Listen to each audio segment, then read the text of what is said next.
Off-road guy here, and today I'm doing another update on Synergy's heavy-duty steering for the Dodge, and this is on my 2010 Dodge.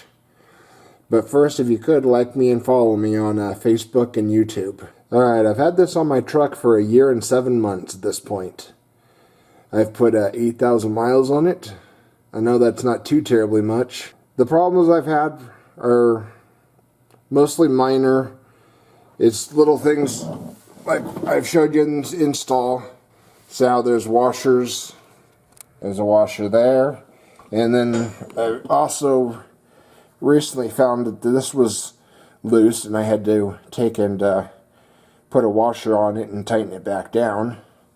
And the other little problem I've had was this nut getting the proper amount of torque on it so it wouldn't loosen up, and it hasn't loosened up in quite a long time now. It's been working perfect. Alright, as you can see here,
in conclusion, I think Synergy's heavy-duty steering kit is holding up good.